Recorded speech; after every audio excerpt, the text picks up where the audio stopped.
আসসালামু আলাইকুম প্রিয় শিক্ষার্থীবৃন্দ, তোমাদের সকলকে আমার চ্যানেলে স্বাগতম জানাচ্ছি। এখন আছি তোমাদের গণিত বইয়ের ৮ম পৃষ্ঠায় সংখ্যার তুলনা অধ্যায়ে। এখান থেকে আমরা অঙ্ক সমাধান শুরু করব। এখানে দেওয়া আছে কোন সংখ্যাটি বড়, 4,85,000 ও 4,28,000 এর মধ্যে কোনটি বড়। আমরা তৃতীয় শ্রেণীতে 5 অঙ্কের সংখ্যার তুলনা করতে শিখেছিলাম।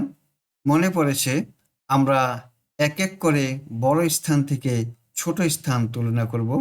এখানে লক্ষ স্থানের অঙ্ক দুটি সমান। দেখো, একক, দশক, শতক, হাজার, অযুত, লক্ষ। এই সংখ্যা দুটির এখানে 4 এবং এই 4 দুটি লক্ষ ঘরের মধ্যে আছে। এই দুটি অঙ্ক সমান। এখন অযুতের স্থানে 2 অপেক্ষা 8 বড়। দেখো, এটা অযুতের ঘর, এখানে 8 বড় এবং 2 ছোট। তাই বলা যায় 4,28,000 থেকে 4,85,000 বড়। এই সংখ্যাগুলো বড়। যে সংখ্যাটি বড় সেই সংখ্যাটির পাশে এই সংখ্যাটি মুখ করে থাকবে। এই সংখ্যাটি দিয়ে বড় চিহ্ন বোঝায়। সুতরাং 4,85,000 বড় এবং 4,28,000 সংখ্যাটি ছোট। 1 নম্বরে দেখো দেওয়া আছে নিচের সংখ্যা দুটি তুলনা করি। আমরা একে একে বড় স্থানীয় মান থেকে ছোট স্থানীয় মান তুলনা করব।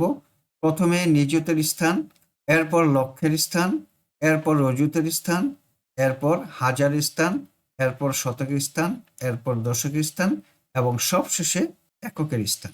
এখানে দেখো, নিযুত, লক্ষ এবং অযুতের স্থানের অঙ্ক একই। নিযুত, লক্ষ, অযুত, নিযুত, লক্ষ, অযুত। এখানে হাজারের সংখ্যা 9, এখানে হাজারের সংখ্যা 2।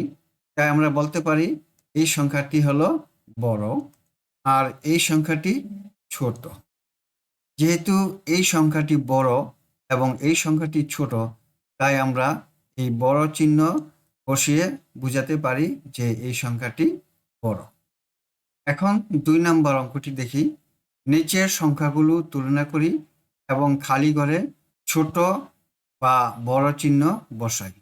এখন 1 নম্বরে দেখো, এখানে 5টি সংখ্যা, এখানেও 5টি সংখ্যা। এর অযুতের সংখ্যা 7, এর অযুতের সংখ্যা 8।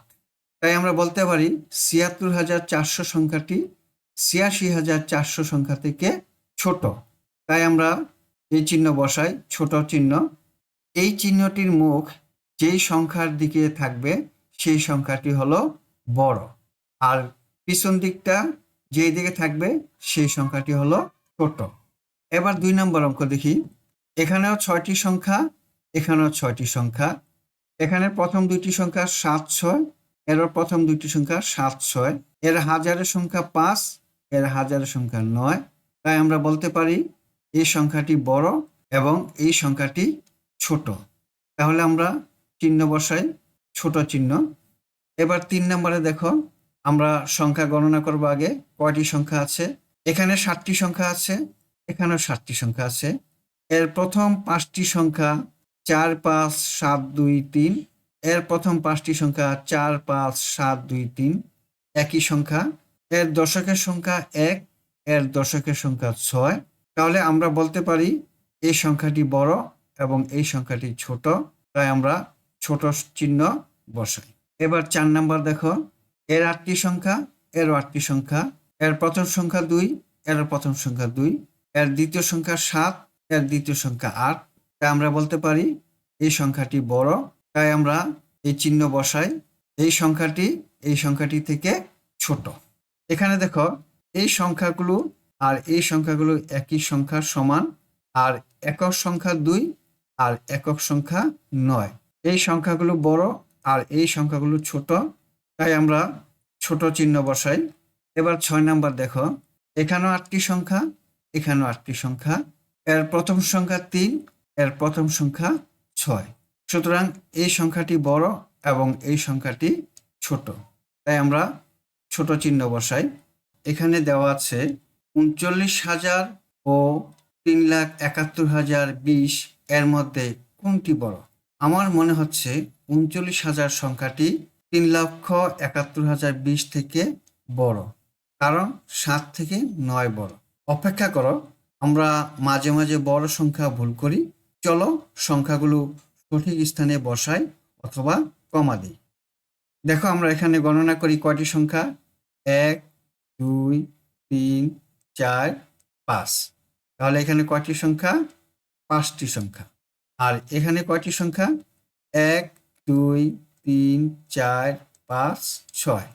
এখানে হলো ৬টি সংখ্যা। তাহলে কোন সংখ্যাটি বড়? এই সংখ্যাটি বড়, তাই না? আর এই সংখ্যাটি হলো কি? ছোট। বাহ, তাই তো।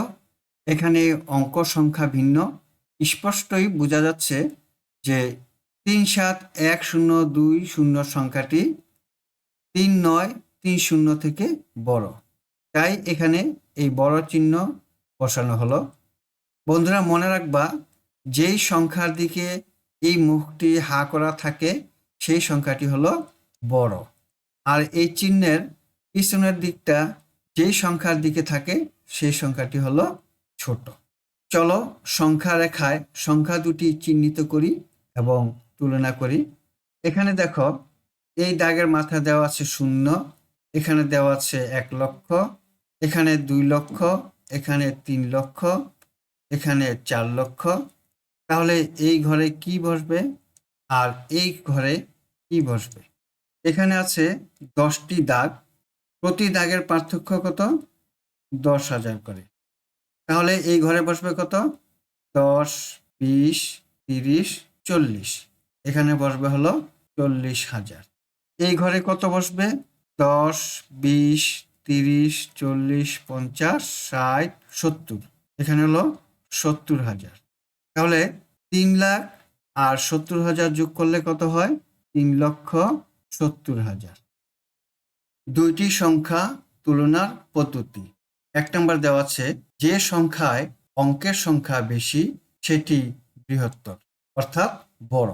2 নম্বরে দেওয়া আছে, অঙ্কের সংখ্যা যখন সমান থাকে তখন যে সংখ্যায় বৃহত্তম স্থানের অঙ্কটি বড় সেই সংখ্যাটি বড়। খতে দেওয়া আছে, যদি বৃহত্তম স্থানের অঙ্ক সমান হয় তবে পরবর্তী স্থানের অঙ্ক দুটি তুলনা করতে হবে যতক্ষণ পর্যন্ত না সংখ্যা দুটির মধ্যে একটি বড় অঙ্ক পাওয়া যায়। গতে দেখো, যদি সংখ্যা দুটি সবগুলো অঙ্ক অবস্থান অনুযায়ী সমান হয় তবে সংখ্যা দুটি সমান। আমরা নিচে দেখি। এখন আমরা এই 3 নম্বরের অঙ্কগুলো দেখি। নিচের সংখ্যাগুলো তুলনা করে খালি ঘরে ছোট বা বড় চিহ্ন বসাই। 1 নম্বরে দেখো, প্রথমে আমরা কি করব? সংখ্যা গণনা করব। কয়টি সংখ্যা আছে? 5টি সংখ্যা আছে। এখানে কয়টি? 6টি সংখ্যা আছে। তাহলে আমরা বলতে পারি কি, এই সংখ্যাটি বড় এবং এই সংখ্যাটি ছোট। তাহলে আমরা চিহ্ন বসাই, ছোট চিহ্ন। যেই সংখ্যাটি বড় সেই সংখ্যার দিকে এই চিহ্নটি হা করে থাকবে। সুতরাং আমরা তুলনা করতে পারলাম এই সংখ্যাটি বড় এবং এই সংখ্যাটি ছোট। এবার 2 নম্বর দেখো, এখানে 5 কয়টি আছে? 6টা 5 আছে। এখানে 9 কয়টা আছে? 5টা 9 আছে। তাহলে আমরা বলতে পারি কি, এই সংখ্যাটি বড় এবং এই সংখ্যাটি ছোট। তাই আমরা বড় চিহ্ন বসাই। এখন 3 নম্বরে দেখো, এখানে আছে কয়টি সংখ্যা? 6টি সংখ্যা। আর এখানে আছে কয়টি সংখ্যা? এখানে 7টি সংখ্যা। তাই আমরা বলতে পারি এই সংখ্যাটি বড় আর এই সংখ্যাটি ছোট। এটা ছোট, এটা বড়, তাই আমরা ছোট চিহ্ন বসাই যে এই সংখ্যাটি ছোট। এখন 4 নম্বর দেখো, এখানে আছে 8টি সংখ্যা, এখানে আছে 7টি সংখ্যা। তাই আমরা সহজেই বলতে পারি এই সংখ্যাটি বড় এবং এই সংখ্যাটি ছোট। তাই আমরা কি করব? বড় চিহ্ন বসাই, এই সংখ্যাটি বড়। শিক্ষার্থী বন্ধুরা, আশা করি তোমরা আজকের অঙ্কগুলো বুঝতে পেরেছ। আমার চ্যানেলের ভিডিওগুলো যদি তোমাদের ভালো লাগে তাহলে আমার চ্যানেলকে সাবস্ক্রাইব করে আমার সাথে থেকো। আজকে তাহলে এই পর্যন্তই। তোমরা সকলেই ভালো থাকো, সুস্থ থাকো এই কামনা। আল্লাহ হাফিজ। আসসালামু আলাইকুম ওয়া রাহমাতুল্লাহ।